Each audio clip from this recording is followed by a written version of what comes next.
So hello, everybody. I'm delighted to be joined today by Caoimhe Butterly. Caoimhe, you're so welcome. Thank you.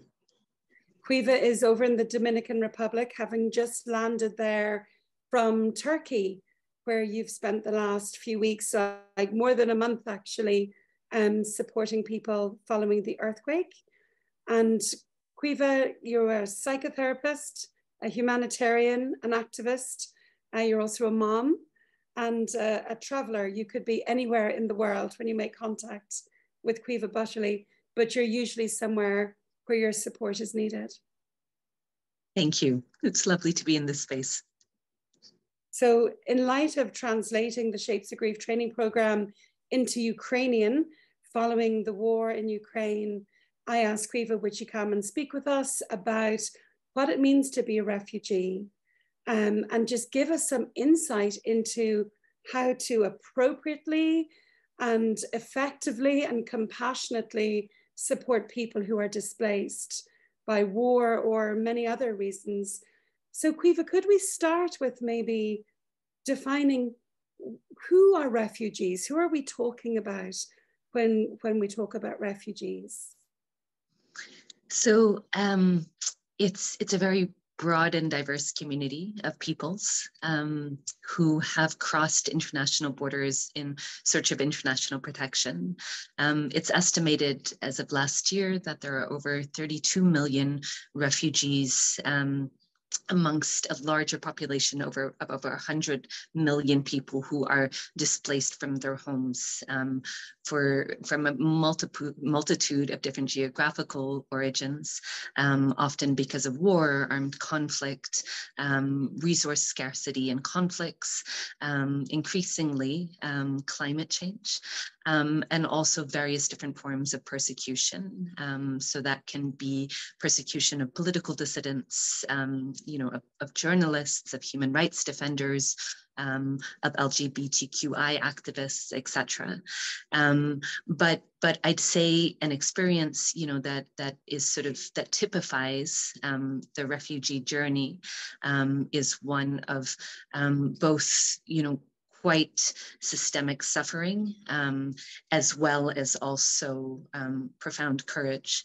And when I use the term courage or resilience or bravery, I know that they are overused terms in relation to refugee communities. And I think there is a certain amount of exhaustion oftentimes amongst refugee friends and colleagues, who say that they're tired of having to be resilient, of having to carry, this disproportionate load, of adversity on their shoulders as they journey in their journeys of trying to access international protection. But it is a word that I use, perhaps vis-a-vis psychological resilience, that there is, a lot of trauma oftentimes in the journey. But I think the emotional wisdom, certainly that I've witnessed and observed and encountered amongst those I've worked in and amongst, is profound. Yeah. Things, I imagine, have to be really, really bad and often life-threatening to take your family and leave.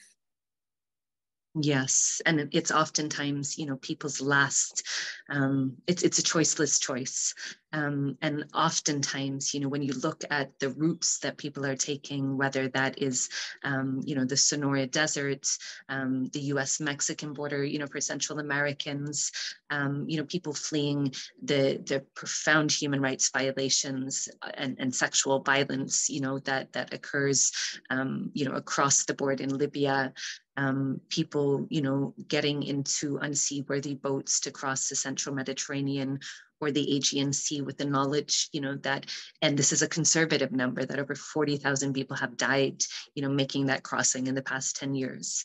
Land crossings, in which there, again, are militarized borders and sometimes vigilantes. It's an extremely dangerous journey. And families do, really only make that journey when there is no other recourse. There is no other way of keeping themselves and their loved ones safe.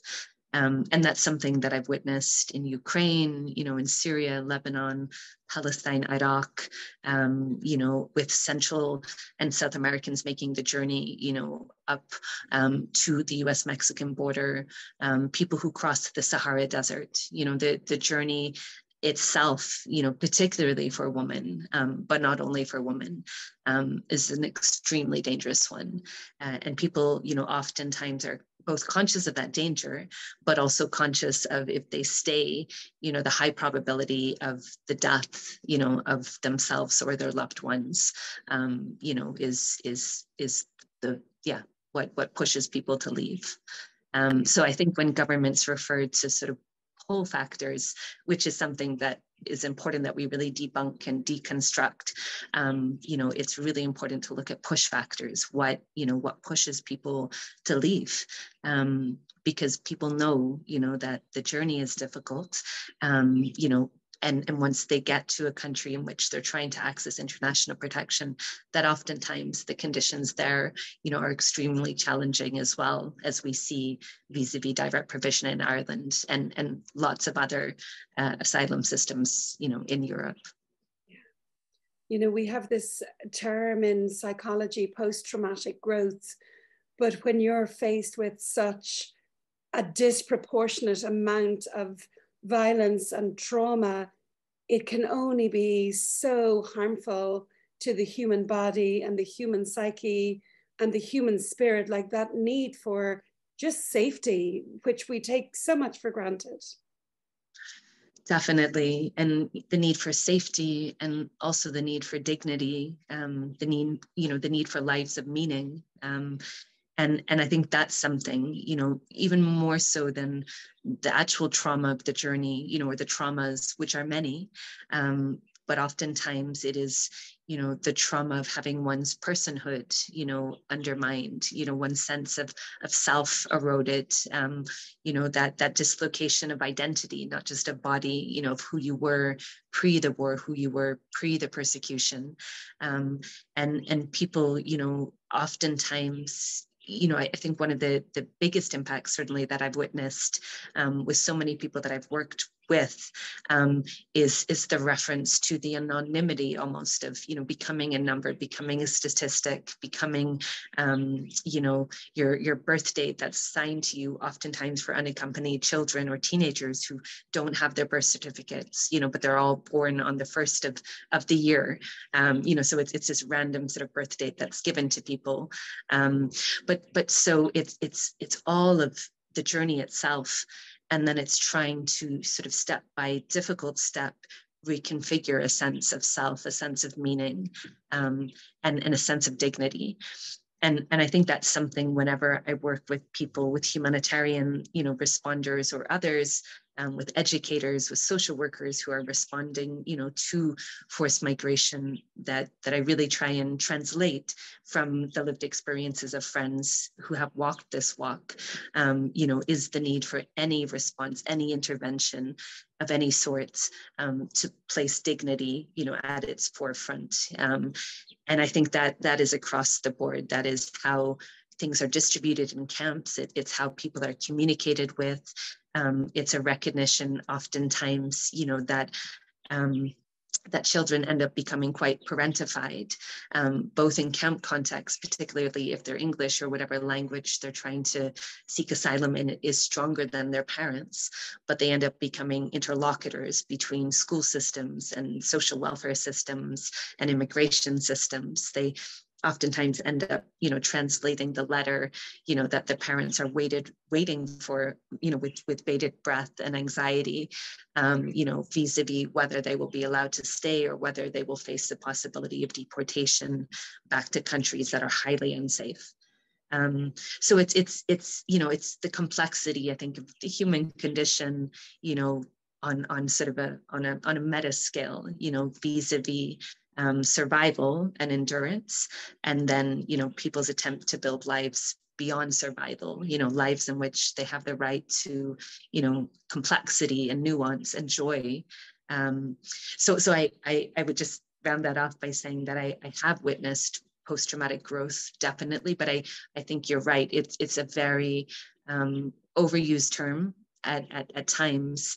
And I wish, that so many of the brave and beautiful families and individuals that I and others have worked with didn't have to go through, the trauma the post-traumatic growth in the first place. And that somehow systems could be made, just more humane, more empathetic, and more rights-based, because rights are a huge piece of this puzzle as well. And the erosion of those rights across the EU and globally at the moment vis-a-vis refugees. Yeah, really well said, Caoimhe. I think, you've made so many really important points here, but one that's poorly understood is, when people leave a country because their life is at risk, or because, just things are just so bad, and that expression, a choiceless choice, they have no choice, that we have to move if we are to survive. And people think that safety is enough. Maybe, well, they're here, they're safe, they're, at least they've got food, at least they've got shelter.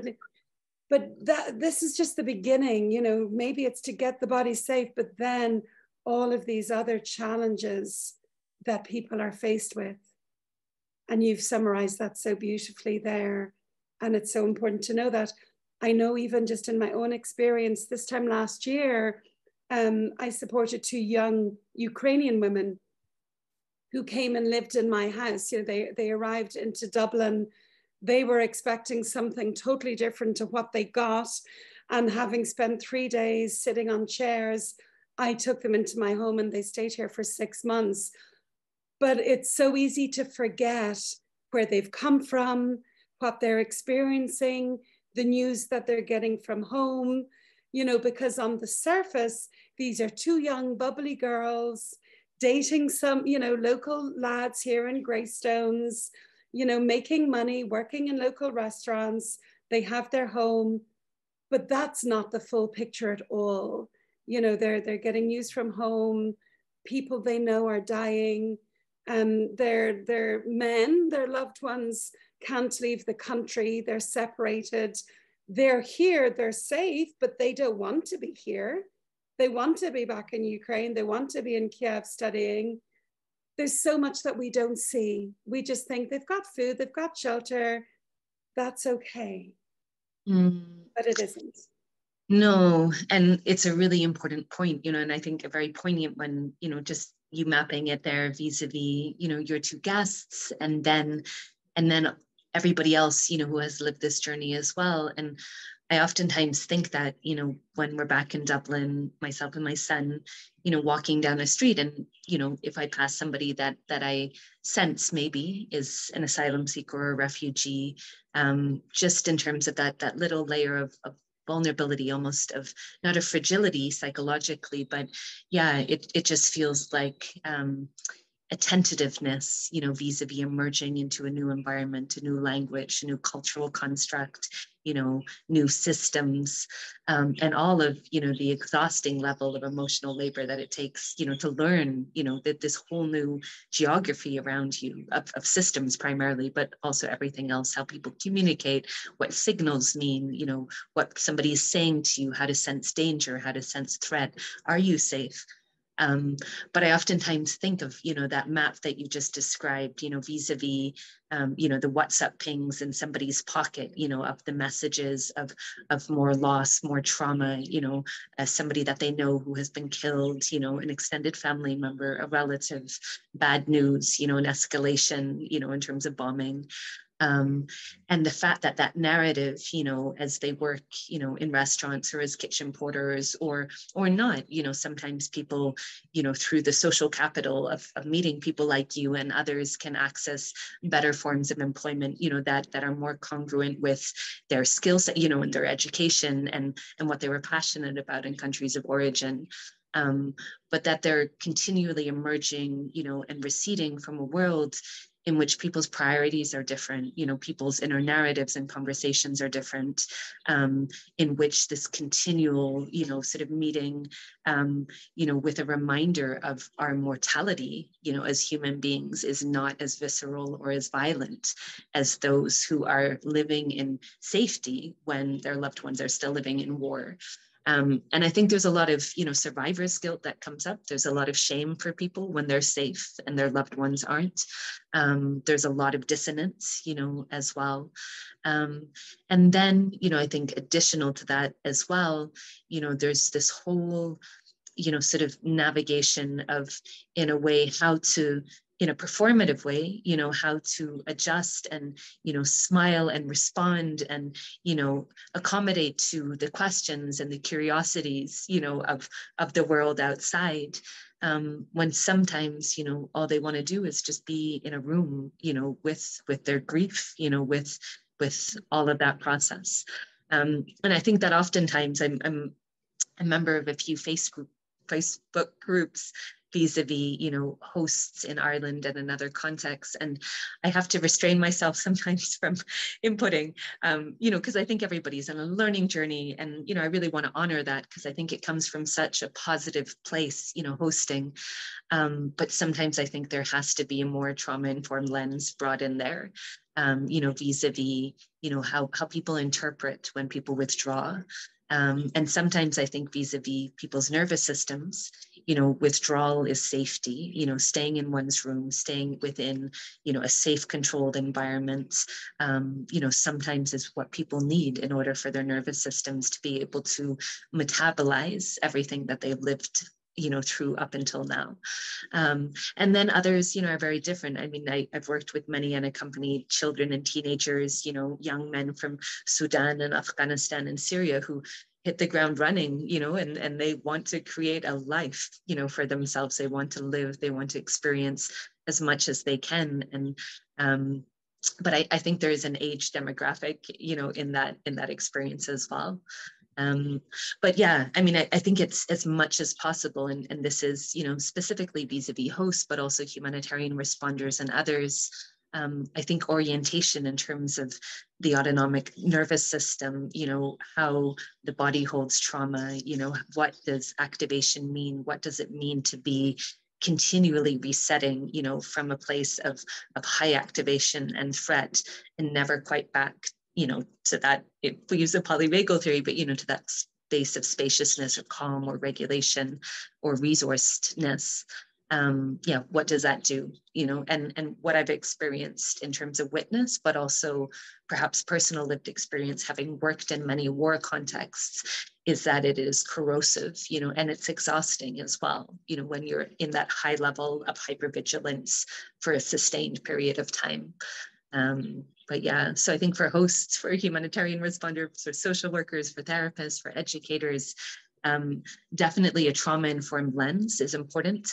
But also I think one, that brings in broader existential questions as well, in terms of meaning making, in terms of dignity, in terms of identity, because we are more than our trauma, obviously, collectively, and more than our grief.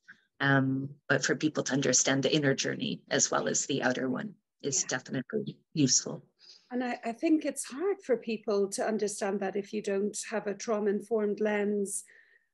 What would you say, Caoimhe, to people who, want to help? When people are good, like people are inherently good and they want to help and they run in there, but maybe we don't always have the best motives. We want to be seen to be helping, or, it's something unhealed in ourselves that we're running out there, and, we help someone, but then we can't sustain it because we're not understanding the cultural nuances, or we're unconsciously expecting something back, or, all the different things that can happen. Could you speak a little to that, Caoimhe? Because I've heard a lot of stories, I've heard a lot of amazing stories where there's lifelong friendships have been built. And then there's other stories where people are really struggling, having taken people into their home because they just don't know how to manage it, or it's too much, or there's lack of understanding, It's a really good point. And I oftentimes think, vis-a-vis sort of community sponsorship and hosting and humanitarian response, when people go into war and other contexts, post-natural disaster contexts, how great it would be to have better orientation and training, with and for people. But I think additional to that, it's also, what you referred to, Liz, vis-a-vis that none of us come into this work as blank slates, that we all have our own histories of attachments, and communication styles, and, sort of triggers or resonances, or sort of glimmers from past that might be activated, through, a conversation or through, an experience with someone that one is hosting or responding to, both positive or challenging. And I think more than anything, it is, in a way, to encourage us all to own our complexities, to own our contradictions, which we all have, and to really recognize, the presence of power and privilege within all of this. And that doesn't have to mean necessarily a total, sort of deconstruction of it, because I know that everybody is in a sort of a different step in that journey.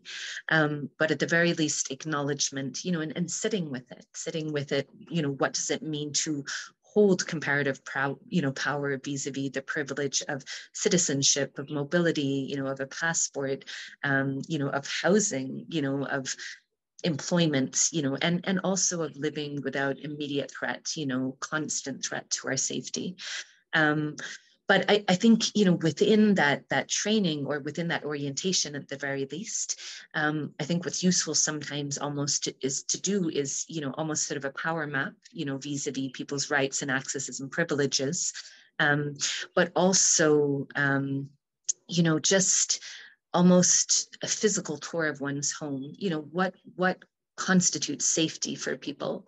And I think it's easy to forget sometimes, that it can be very basic environmental things. It can be not having sort of door stops, so doors slam if there's wind, and what that brings up in people. It can be, not communicating before a loud sound is going to happen, maybe a drill or, things that perhaps in our daily, domestic life don't have the same charge that they do. But I think of survivors of torture, and what different sounds represent, what different smells, represent what, and how they can be triggering. So it's not sort of, I don't think any space can, be made truly safe for people, and spaces perhaps have to be both simultaneously safe and brave. But how in both a safe and a brave space where we're all trying to expand and contract and learn and grow, and flow, into these new lived experiences co-created. How can we make sure at least that there is dialogue around, the physical space that people are living in? And I think that can help, because having language around things makes things more familiar, more predictable, less of a shock, because it's not the sound of the door slamming, it's the jar to the nervous system, and then the bodily reminder, of what that, might represent in another context.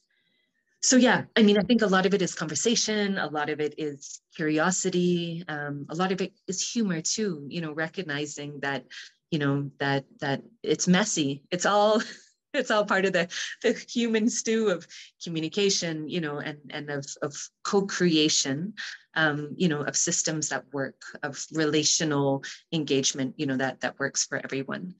And vis-a-vis people going out into refugee camp contexts, again, I think there's such a need for orientation, for actual training of people, vis-a-vis trauma. And then additional to that, I think it's really important, that the piece of sort of care for the carers or psychosocial resourcing of humanitarian responders is held with a duty of care by organizations and networks, and even informal groups, grassroots solidarity networks, because I think we've all seen far too many unnecessary casualties of this work, psychological casualties in the sense of, or emotional casualties, spiritual casualties, in terms of people, either burning out, quite, sometimes severely, or experiencing sort of moral injury, that almost that injury to their sense of soul or spirit or meaning, or vicarious trauma. So yeah, I think that there's multiple pieces in here, and it's holding, that good intent, and then bringing in the other pieces around it as well that make sure, that the work, is both well-intentioned, and also has a duty of care woven in within it as well. It's so important to be trauma informed, because those of us, who are drawn to trauma bonding, unconsciously can find ourselves in situations that we're just not ready for yet. Trying to heal our own trauma in a way, people unconsciously can be drawn to areas of trauma. And yeah, absolutely vital that there's screening and that there's training done, for sure. So Yeah. Caoimhe, what are the rookie mistakes that people make when they're maybe haven't undergone a trauma training, or prepared themselves for this work of supporting people? What are some of the rookie mistakes that we need to avoid? I think pacing is really important. I think it's important both for responders and for hosts and social workers and search and rescue personnel and others, or actually less search and rescue personnel. That is, there's an urgency, obviously, to that work, but certainly to other humanitarian responders. So pacing in terms of sustainability, so that people don't burn out, and also, so that one's presence in itself is not overwhelming for people. Because I think sometimes people go into war and conflict and post-natural disaster sort of contexts on high activation, right? So wanting, to solve, wanting to respond, wanting to fix, wanting to help, wanting to support. And that is admirable. It's a good intention to walk in solidarity with people, if done from a place, I think, of some deconstruction around power, and also from humility, or of humility. But I think oftentimes it can be overwhelming for people, who are on the ground, whose life, as they know it, is not going to change in a week or a month, or even years. So I think of, a lot of people that I know living in refugee camps, long-term, 5, 6, 10 years, or people now in the earthquake zone in Turkey and Syria, whose homes will not be, reconstructed in a year or 2, 3. This is long-term, this new life in a tent. And I think, there's a process where people have begun to not accept, but acclimatize themselves almost to this new reality. And they slow down, into a slower rhythm, that camp life oftentimes, unfortunately, demands, which is stasis, a lot of boredom, this continually having to line up, for basic food sort of, supports, line up for somebody's secondhand clothes that you may not like and don't really fit your style or how you want to, self-identify yourself in the world, line up with your feverish child on your shoulder to try and access paracetamol because the doctors present can't give a script, for anything else, line up to try and access, the one pro bono lawyer that has a caseload of hundreds and is themselves probably burnt out and therefore not reacting for, with the most patient and sort of regulated space themselves. So sometimes what I see in volunteers is, and hosts, is this rushing in to want to fix, to solve, to heal, and I think that can be dysregulating for people, because people are pragmatic in these situations. They know that the systemic change that is needed, vis-a-vis their rights as refugees, is not happening. That on the contrary, policies are getting worse, conditions in camps are getting worse. This othering and xenophobia and racism in so many contexts is getting much worse. So I think there's something around, again, that trauma-informed model of low and slow, right? That for me at this stage, I think having worked in both a humanitarian response and a psychosocial support, sort of role as a trainee systemic therapist, and then also, as somebody who trains people around sort of trauma-informed psychosocial resourcing, what I've really witnessed again and again is the need, for that low and slow approach. And it doesn't mean that we don't have urgency in our response when we need to have urgency, but it means that we hold co-regulation as important an intervention as accessing somebody's blanket or hygiene kit or, warm jumper, unless they're hypothermic, with urgency and speed and drama and stress. Versus, even if that takes a few minutes longer, to be in presence with somebody, that is an intervention that is really important. So I see that oftentimes in distributions, volunteers getting really stressed, their whole nervous systems, being on fire, their voices getting louder, them getting more stressed. And people observe it, and they're drinking it in as well. And they don't need that additional stress on top of everything else that they're already carrying. So oftentimes I think, it's just planning for when you have a volunteer sort of structure, particularly, or even an organizational one, that there is enough personnel, there's enough resources, that when there is an observation that somebody is a little bit too stressed and that is having almost a ripple effect on the communities that they're working with, that person can step back, take a breather, take a break, step out of that frame, even for a few minutes, and somebody else take over. And I think the problem with a lot of the grassroots structures, that I work with and that I honor and value, unfortunately, is oftentimes, resources are spread thin, people are spread thin.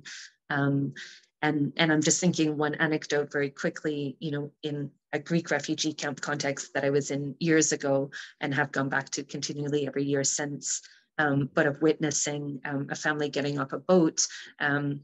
In the summer, they were heat stroked. They were in, sort of the shade of a parking lot. And the father of the family lined up for other family members to receive, the sandwich, the bottle of water, the piece of fruit. And because his wife had heat stroke, he tried to get a portion for her as well. And he was treated in a very disrespectful way, by the volunteer who was there, who herself was stressed because her mandate and her hyper-focus, her hypervision was one portion per person. So she wasn't mapping, the other conditions that were going on there, which was that this was a family, with a partner who could not line up herself. And I intervened because I could see what was happening, and I apologized to him in Arabic. The volunteer didn't speak Arabic, and because I could see his humiliation. And it wouldn't have been any different if he was a factory worker or a carpenter or a farmer, but he happened to be a neurosurgeon from one of the biggest hospitals in Damascus. And this was his first encounter, with a rival in Europe. And in Arabic, he said to me, "Ma'alesh ya akhti, don't worry, my sister, don't worry." He said, "I can see how stressed she is." And I just thought, you don't need to carry this on your back along with everything else that you're carrying in terms of stress and trauma and grief and responsibility for your family, our stress as volunteers. And there he is having compassion for the volunteer. So what I'm hearing from you, Caoimhe, is our own regulated nervous system and the ability to be present, having taken care of all our own stuff, is the most important. Done the work. Done the work, showing up, low, slow, prosody, presence, the opposite of overwhelm, unless, of course, like you say, that's needed. Yeah.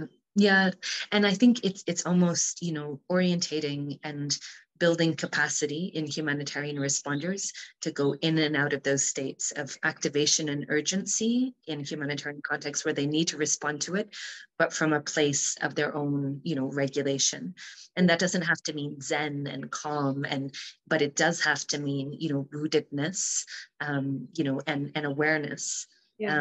And certainly, I worked on a research project for 3 years with search and rescue personnel in the Central Med and social workers and other people working in camp contexts, in which we were designing psychosocial resources, trauma-informed psychosocial resources, psychoeducational resources. and we did focus groups, and what came up time again, like thematically, was feeling institutionally and organizationally, unfortunately, let down, that the response was formulaic, and they felt that it was almost a way of mitigating litigation, potentially around PTSD versus actually, trying to resource and support people. But also, that even people within larger organizations, said that their stress levels were at a level that when we did this mapping once on Zoom, where we asked people to sort of, just input a few words about where it was coming up in their bodies, where they felt stress was registering in their bodies, there was total silence for a good couple of minutes. And as a facilitator of the workshop, my inner conversation was like, oh no, have I asked the wrong thing? Have I triggered something? Because it was just like this white screen and 2 minutes of total silence. And then there was just this of words, and people had been, focusing and typing, and it was all, clenched jaw, clenched chest, headaches, teeth grinding at night, insomnia, stomach pain, digestive problems, this feeling of, continual high alert. And I just thought, so many of the people who were in that space with us, were highly competent, highly experienced, search and rescue, humanitarian and social worker personnel who had been working in this work for years. And it just really struck me, that again, unintentionally, but that dereliction of duty that goes on in humanitarian organizations around actually resourcing, their staff and their volunteers. In a way that this work can be sustainable. Because the amount, I think, of grief, or at least, witness of grief and of trauma, or at least witness of trauma that people have to metabolize, is intense. And I felt this even when I was back in the earthquake zone, in Turkey for the last 6 weeks. Like, it wasn't until I stepped out of that and ended up, taking a bus to another part of Turkey to get a flight, and just stepping back into, I actually felt more shock coming out of it than I did going into it, because I'm used to war zones and rubble and, and multiple family loss and, disappeared people, like over 5,000 families who are in this state of, or 5,000 people that are in this state of, or the families of 5,000 people that are in this state of frozen and ambiguous loss because they haven't found the bodies of their loved ones. They can't bury them. They can't have ritual around them. But I found it was transitioning out, into places that weren't destroyed that actually brought up more dissonance, and more grief in a way, stepping back out into sort of a normal city, where people's priorities are different, where people aren't grieving, the level of intense collective grief that is present, you just breathe it in the earthquake zone at the moment, literally. But yeah, was a transition. And that is as somebody who's resourced, who has supports, who knows my own body, who knows my own nervous system, and I had language around it. I knew what was happening, in terms of, almost that processing of grief. And then I think of a lot of people who don't have that language, for whom they drown it out through various different means, whether that is substances, or distractions or adrenaline, going from one conflict zone to another. And I think that's where it can become injurious, when there's no processing, of witness. What you're describing there, Caoimhe, of the collective grief in Turkey and then stepping out into a world that isn't grieving in some places. It's just like the individual who's bereaved and their Yes. world has come apart, and why is that clock still moving and that sun still shining, and why is Mrs. O'Brien still going to work? Does she not know what's happened? Yeah. And I often think of it, I might get a moment of climate grief myself, and I see something on my kid's screen or something, the dissonance of it, and it can be so confusing and destabilizing, actually. But like you say, we're lucky we've got language and resources when these things hit us, and most people don't, and many counselors and psychotherapists don't. So, I love just those words, low and slow. How can I just be here without jumping in, without trying to fix it, without trying to resolve anything, just waiting, listening, being present, what's needed here. Maybe it's a word, maybe it's a deep breath, maybe it's a hand on a back. But yeah. Can I ask you, for the clinicians who might be listening to this, Caoimhe, and I really hope there are people listening to this who will, I know they will benefit, like I'm benefiting immensely. I'm very moved by your words as well. You know, when somebody is with me, what are the do's? You know, you've said low and slow, but if you could give us a little summary, if someone was to say to you, okay, next week I'm going to begin supporting a group of people who've been bereaved or who are, you know, have lost their country or are experiencing ambiguous loss, what are the top 5 do's and don'ts? I'd say kind, empathetic regard is a big one. I think sometimes it can be words, it can be energy, prosody, you know, presence. But I think it's warming that space, you know, of welcome.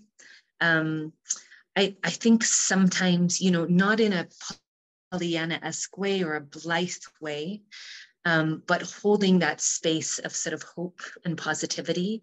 You know, obviously that undermines or underemphasizes the struggles and the challenges that people are going through, but something that holds that space, you know, somehow of almost a strength-based narrative, right? So not romanticizing people's resilience or courage, but acknowledging the courage that it took to get where they are, acknowledging the strength that it took to get where they are, and that it's okay, you know, to feel tired or fragile or not so strong now, that they've survived, you know, the biggest challenge, the physical sort of safety challenge of their journey.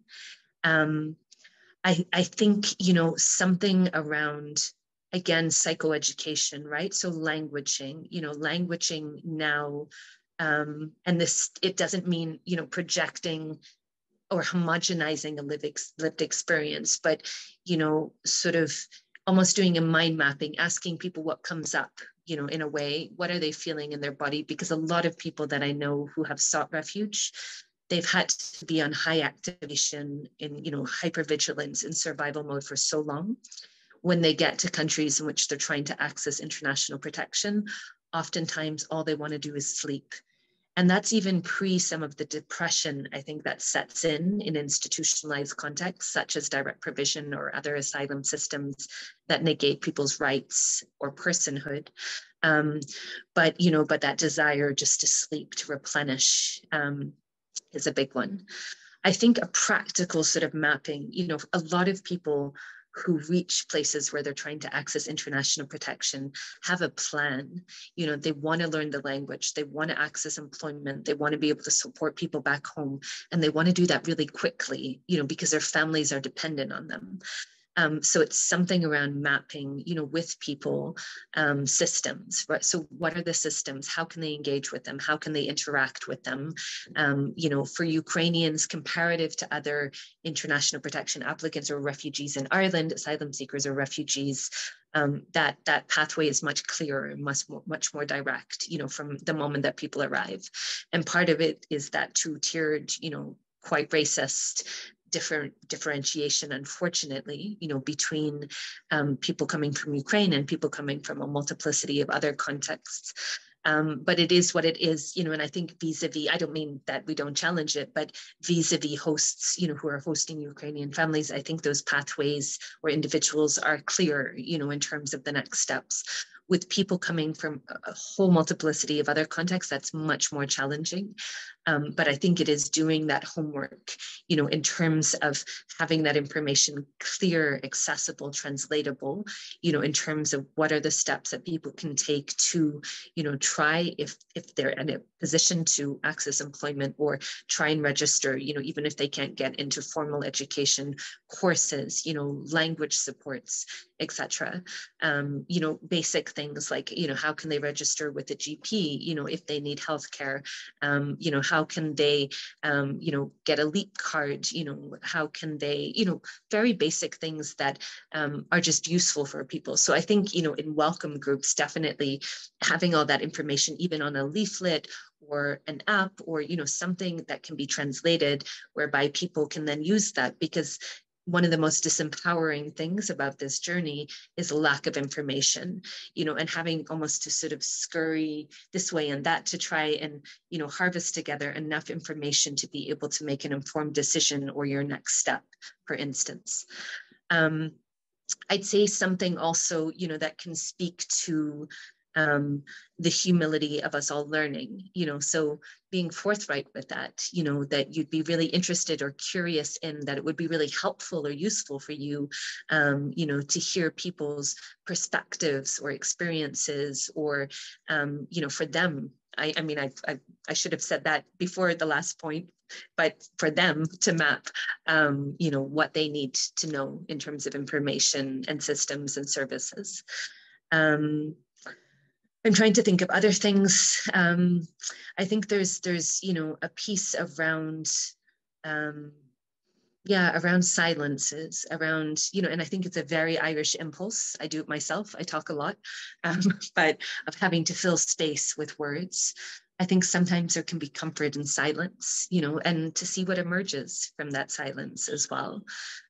Maybe not silence, to a degree that people begin to feel a little bit anxious or uncomfortable, where they're projecting into that silence, wondering their own inner narrative around what's going on, but enough silence that people can speak. And a recognition that, again, the privilege of language, of fluency, we can automatically interpret and articulate our inner conversation. So getting used to a slower pace whereby it takes people time, because they're translating sometimes through 1 to 2 to 3 to 4 different languages before they can articulate what they need to articulate. And I think also, humor, creating spaces of joy and familiarity, those small sort of touches, in so many of the contexts that people are coming to Ireland from. Food culture is so important. Hospitality is so important. Receiving the guest, so making those small little touches of food and, hot drinks, and, so that people feel not just the nurture of that, but the ritual around that as well, because that is familiar to people. When guests come into a space, they're received, with deep hospitality always. And that's something that I've seen in so many refugee camps that I've worked in, and in a very poignant way. And again, I'm thinking back to another camp in Greece, whereby there was another Syrian family who was sitting in this informal camp waiting, to be able to be given a tent. So they were sitting on a large piece of cardboard, sort of, that had been flattened out, all of them, so they wouldn't be sitting sort of in this dusty space. And I sat with them and I was chatting with them. And then I had to go to another camp. And as I got up to go, after having said goodbye to everybody, the father got up with me and he sort of walked me to the edge of the cardboard as if he was walking me, to the door of a home. And I just thought, those little pieces of home, of identity, of ritual that people bring with them and reenact, and the importance of those. So I was in another refugee camp recently with a lovely, with Grace McManus, a member of European Parliament from the Green Party, and some of her team, and they were super lovely and really contactful and empathetic. And we went into the tent of this, or this ISO box, a container box of this Kurdish family that a group of my friends in Ireland had been financially supporting every month, for the last few years, in their precarity as they tried to continue their journey. Actually, I might have mixed up her last name. I'm going to confirm this. But as we walked in, our friend was cooking, and there was a big pot of food, and she wanted everybody to eat. And our visit had been unannounced. So I think we were all conscious of not eating, the food that was meant for her family, but it was a big pot. And I tried to argue, as everybody else was not arguing, but saying, no, we're fine. We just ate, and, making lots of excuses. And then something in me clicked, and I just thought, this actually, first of all, there was enough food for everybody and probably 3 more families. It was a massive pot of food. But second of all, there was dignity in it. She wanted to host us. She wanted to be able to go through that ritual of not always feeling like, the person who was dependent in this enforced dependency on the solidarity of, a random group of lovely people in Ireland sending these monthly supports. She wanted to host us. So she did. And the food was amazing. And, we stayed, and it was a lovely breaking of bread together. But it was one of those moments where I just thought, like, hop on, Caoimhe. This isn't about, this is about people's personhood, and ritual and hospitality. And in no home in Kurdistan would a guest ever go in and walk out unfed.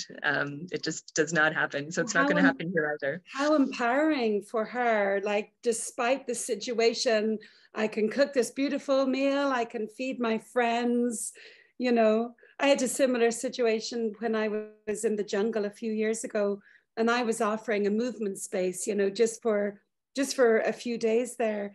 But one of the men came up to me on the last day, and he said, I've really enjoyed it, in whatever way he said it. I really enjoyed it, and I'd really like to pay you back and invite you to my place for tea. And his place was, you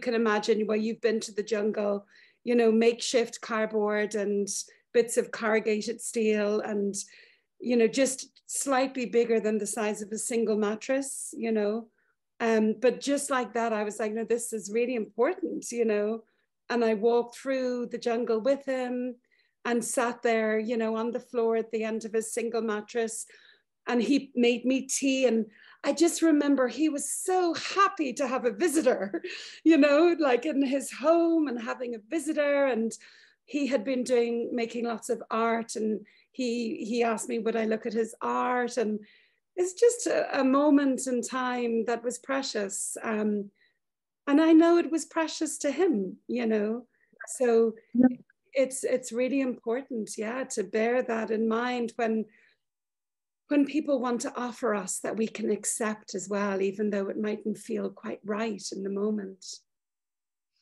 Definitely, and that in so many cultural contexts, people are one conversation away from going from stranger to friend. There's an intimacy to connection, and connectivity maybe that we lose in cities, and we lose in more atomized societies, where there is less the village, in terms of codependence and co-support and mutual aid.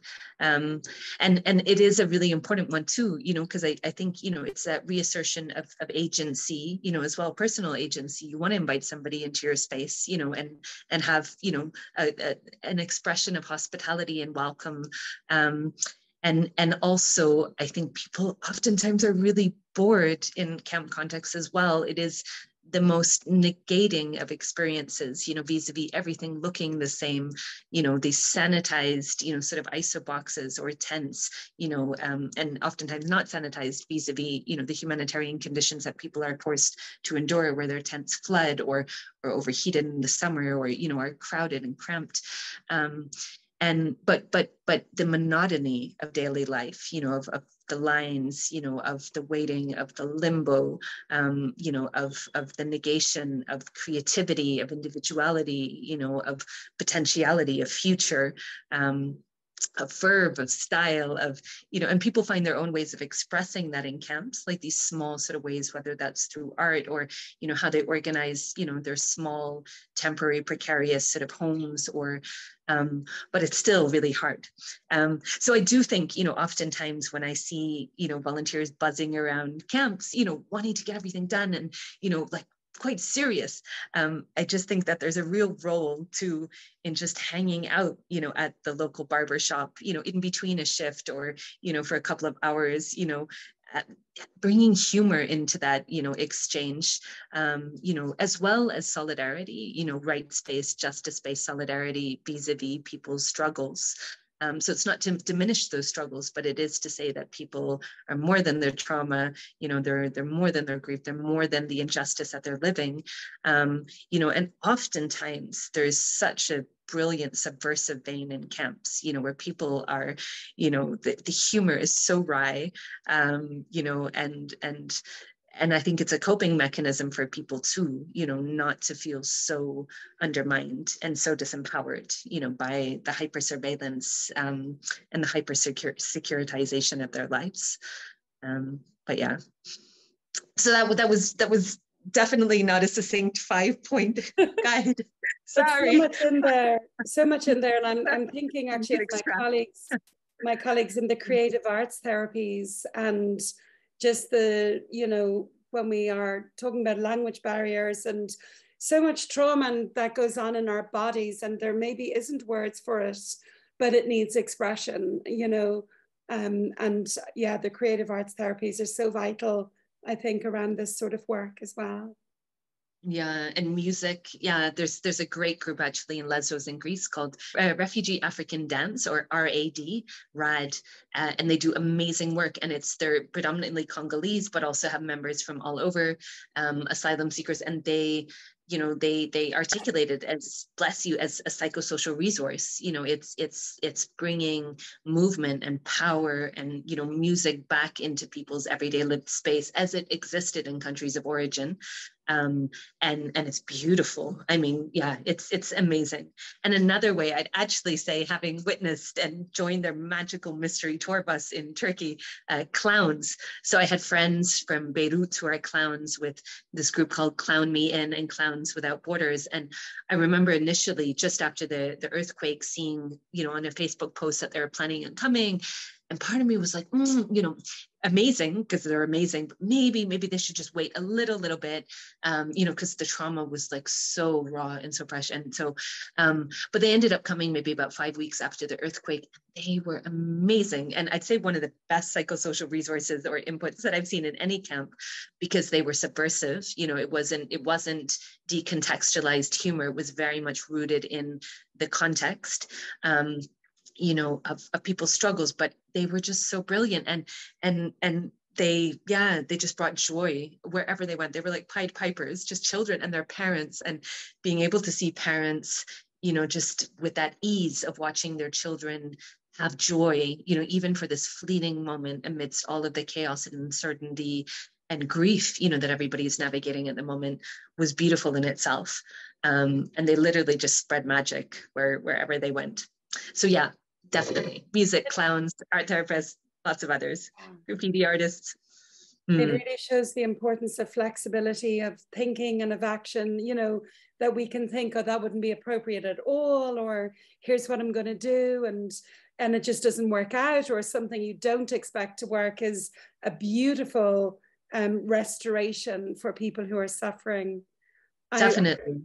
And decolonizing, like I just say decolonizing, that whole sort of Hansloud's, hierarchy of needs, which were created, by humanitarian responders and not by communities themselves. So, where people, put sort of shelter and food up at the top, yes, but past that, I really think it needs to be completely reconfigured in a way that is community-led, affected, community-led, and that puts mental health and psychosocial resourcing up there in the top, as opposed to always an afterthought.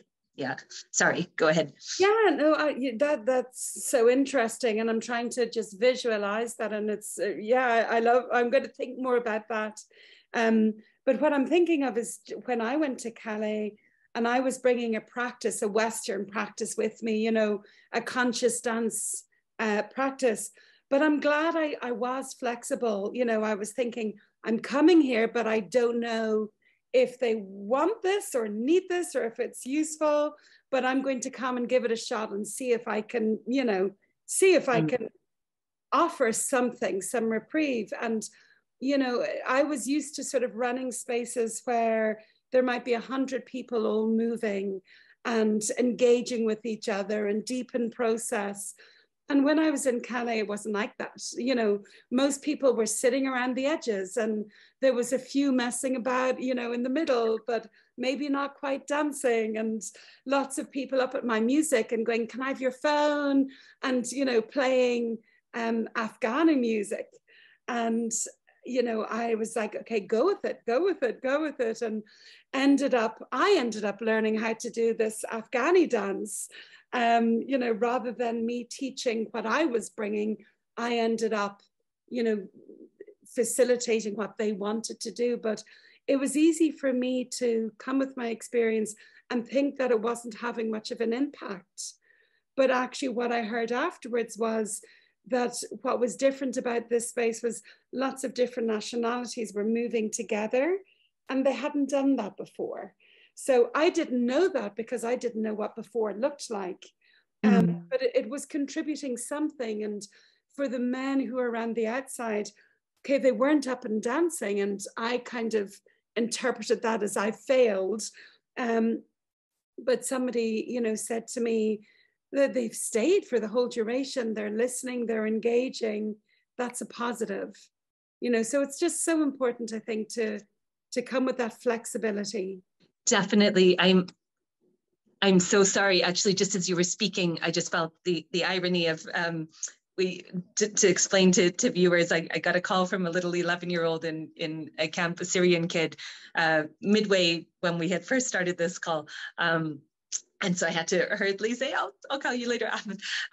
But I just got a call from another beautiful, brave survivor called Layla in the southeast of Turkey, who is one of the chefs in a soup kitchen that is providing food for over 1,200 people every day. So it was a WhatsApp call, so I didn't answer it, but that's why my screen went onto black. But I just thought there was a lovely synchronicity there as you were referring, Liz, to the Calais process and music and dance, and that bringing together, you know, of people, particularly vis-a-vis Layla, who just called, who her cousin and very dear friend Sonia and her family were killed in the earthquake, and they couldn't reach them. There was no official search and rescue response on a state level, so they had to unearth their bodies or dig them out themselves, and they didn't die from compression injuries. They suffocated, so they were alive under the rubble for days. So she carries that guilt at not being able to save them very keenly and very painfully, I think, in her grief process. But she also, her and Sonia's language of love and communication between them was music. So they used to listen to lots of different music, but one of their favorites was Fayrouz, who's a beautiful Lebanese singer, and also Kulthum, who's sort of known as the Egyptian diva of a particular type of tarab music. But yeah, so I was just thinking when I was trying to pivot between not answering Layla's call until later and what you were saying, Liz, but just of the power of music in terms of the memories that are held within it. And I think particularly for a lot of Afghan asylum seeker and refugee friends that I have, you know, music and dance is such a powerful expression of that, and for many Sudanese friends as well. So yeah, there's so many layers to people, and I think that is something, you know, vis-a-vis those 5 points that weren't 5 points in terms of bringing in, you know, those layers of people's identity, whether that's music, art, food, you know, something, you know, that reorientates themselves, you know, towards a more complex and whole sense of self, with the exception perhaps of those who are fleeing contexts where they want space from cultures of origin, you know, which is also something to be navigated. But I think that's a whole other piece, and that's quite apparent and clear, you know, when people need that space, when they have bracketed off, you know, experiences because they were challenging for multiple reasons, particularly gender. but yes, dance is so important. And I think one of the big things certainly that I've witnessed in terms of that translatability of methodologies, particularly in terms of psychosocial or psychological first aid, et cetera, resourcing, is really recognizing that the static relationship of the one-on-one clinical hour sanitized sort of environment, A, doesn't work in camp contexts, and B, oftentimes I think people need to move to be able to, release and speak and communicate. So I found a lot of sort of the informal resourcing and sessions that I was doing in Turkey. I purposely walked with people, so we'd walk around olive groves, first of all, to be out of the claustrophobic contraction of the tents that were overheated and lots of family members, so people sometimes couldn't speak, with openness about what they wanted to talk about. But also looking at sort of nature-based resourcing. So there was one family who a lot of stuff was coming up for their parents because a child of theirs had died 5 years previous to the earthquake. And in their mourning of that child, the mother particularly, had really impacted her attachment and her relationship with her other daughter. And all of that came up again after the earthquake, just that visceral grief for him, for their small child, as well as for many extended family members who were also killed. And in the house in which they were living, again, there were multiple families, all displaced, extended families in the same place. So we drove to the sea, which was a place that they had a lot of very beautiful memories of their young child, and that their daughter also loved. And we bought buckets and we built sandcastles, and it was almost a sort of informal family therapy session. But I think, a big thing around interventions, particularly, for therapists or psychosocial workers in camps, is that flexibility. And it is sort of mapping and assessing, where are spaces in which people, can actually just, sort of transition or flow into a space of feeling, that they can really communicate some of their inner processes. And oftentimes that takes a little bit of creativity. But yeah. I love it. I love that idea of going to the beach with a family. And I think that, many therapists, I know I am, are starting to bring therapy outside. I would work with a lot of women who, when a baby has died, and the need to move that body because they've somehow lost faith in their body because their child has died, and it can be so beneficial, and they don't even know it's happening, but just moving that inertia and that trauma as well, and tapping into a strength again. The bodies. Yeah. And that oftentimes, as we were talking about before we began this conversation, vis-a-vis Zoom, and that feeling of immobilization almost, and that lack of, the scan almost, that pivoting, that I think that immobilization for people can bring up feelings of threat, when they're sitting, in this sort of static place. But also, so much of the lived experience of asylum seekers is one of contraction and not of expansion, contraction of their bodies into these securitized spaces, contraction of their bodies into the back of trucks, into small dinghies, into small tents, and having to be invisibilized, vis-a-vis border systems, and vigilantes or fascists sometimes, or, guard dogs, or so there, I think that piece around, expansion, right? And if that expansion is walking, if that expansion is being near a resource like the sea, in which there's energy, there's power, there's healing, there's vitality, that is something, that should be really, I think, considered.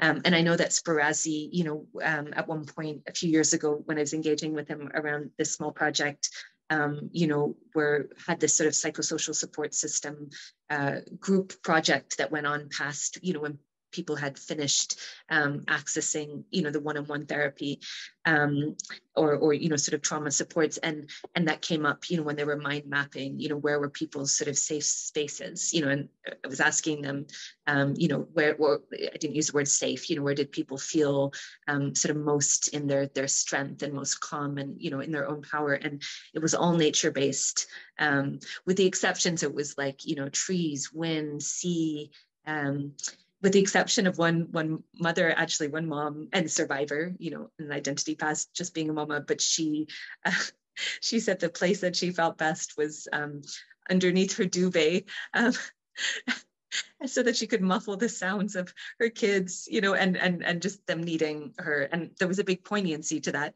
but she also had a lot of humor around it. But yeah, they. Well, I love the idea of just finishing there on the nature-based approach to supporting people. And, you know, from what I've heard from you today, Caoimhe, it's been so rich. Like, thank you so much. But the importance of just showing up for people with kindness, without an agenda. I love the image of you just hanging out with people. You know, you're not doing therapy or fixing anything, but yet showing up, being present, being someone's friend, and the therapeutic nature of that, you know, and then also using the resources that are available to us, Mother Nature, the trees, yeah, the sea. Yeah, and our intuitive, I think, wisdom, oftentimes, if I use that word, and I don't use it lightly, but bodily, spiritually, of what we need in another human being.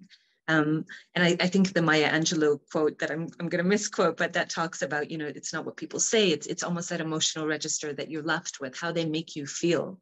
And when I think back to, you know, sort of meaningful interventions that I've had in my own life, you know, vis-a-vis, you know, therapy or, you know, psychosocial resources that worked for me, I don't remember any words, you know, with the exception of a few terms that maybe brought a little bit of clarity around, you know, processing trauma or, but it was very much that relational piece. And it's not to say that there isn't a place for language and narrative, of course there is. But it is to say, yes, that warm regard, that empathy, that humor, that friendship, I think can be a real resource for people. And sisterhood, I think for women like Layla and so many other women, you know, and everybody, but particularly women that I've tried to accompany on their long journeys of recovery and of healing. You know, it has been, you know, that friendship, that sisterhood, you know, and that love. And again, I think it's a word that isn't used enough in therapy. But I think having come into this milieu a little bit later in life, you know, having sort of been more of a humanitarian responder for many years, I can unashamedly use that word and inhabit it, you know, because for me, this is a love of justice, a love of human rights, and a love of humans, you know, and our enormous capacity, you know, both to suffer and endure, but also to survive and to heal.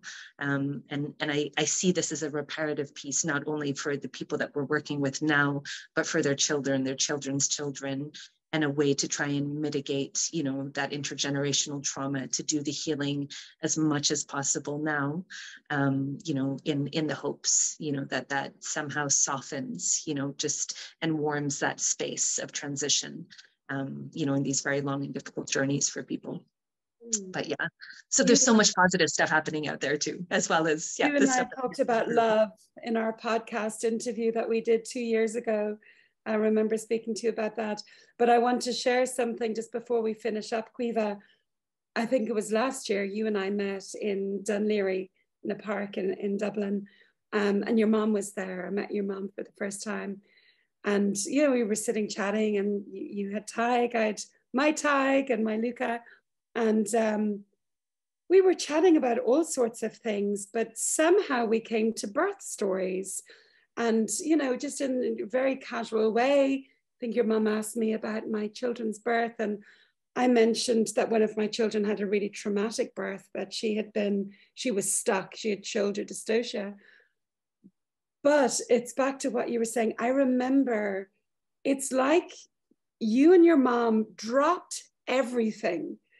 You both just turned to me with this quality of attention that I have never ever felt before.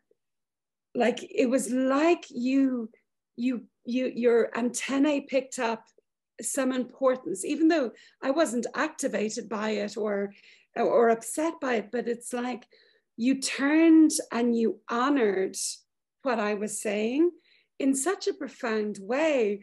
that every now and again I remember it and I go, gosh, that, you know, and it was only a very brief moment, but it's like you just both knew this is really important. You dropped everything, not that you were doing anything, but it was like all attention to anything else, and you both turned to me, and it was like this holding on both sides. It was extraordinary, really extraordinary. And you know, I think you're extraordinary and what you're doing out there. And I think, you know, it's just love for humanity, but actually taking action. You know, lots of us can feel compassion or empathy or in a moment, and then we just go about our daily.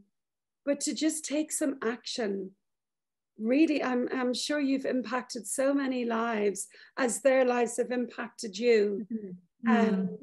Reciprocity, always. It's beautiful.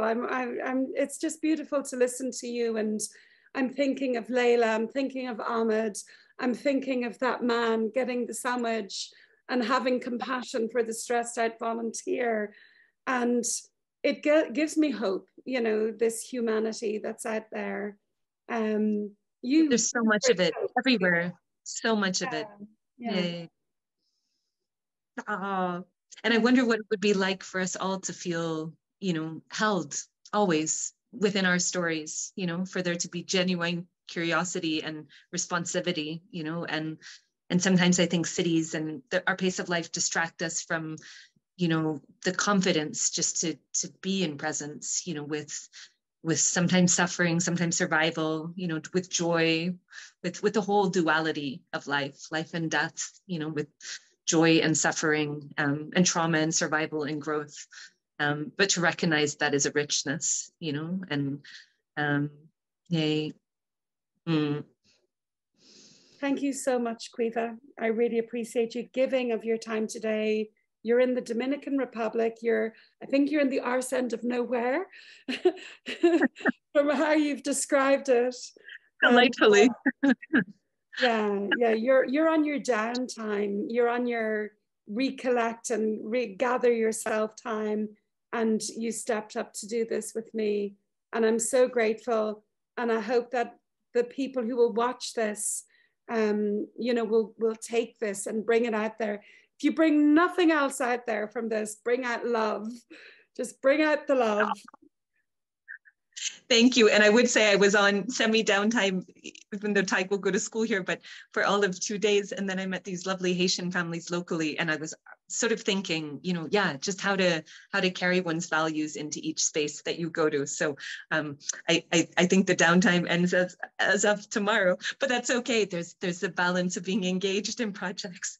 And then the resourcing of, you probably can't hear, but there's beautiful birdsong and wind in the trees and the sun on our skin. And that in itself is such a privilege. It is beautiful. And I think like coming from a place of compassion and a heartfelt space does not burn you out. Like there's no such thing as compassion fatigue. You know, when it's true compassion, it's nurturing, it's beautiful, it's sustaining. Taste, yeah, definitely. And also I think if there's that continual engagement from a place of self-awareness, you know, in terms of just those little pauses, those little those resources. But it was so lovely to share the space with you too, and I have such admiration for this weaving that you're doing together. I think of so many different resources, so many different practitioners, and making, you know, this knowledge and information and wisdom and lived experience of people who have walked the walk, you know, either through personal lived experience or through training, but accessible to people, because that in itself is empowering. And it is such an important resource for people, just to feel that we can be equipped, you know, to navigate grief, to navigate, you know, pain in a way that we can refer to a broader narrative, you know, that reflects our own, because that isolation within it as we referred to at the beginning of the conversation, is the thing I think that is most difficult for people. When we can locate it in a broader lived human experience, it doesn't take the pain of it away, but it does make it a little bit more navigable, you know, because there is a collective around it. Yeah, it's back to that common humanity. Right. Caoimhe, thank you so much. Total pleasure. Total pleasure. We'll see you soon.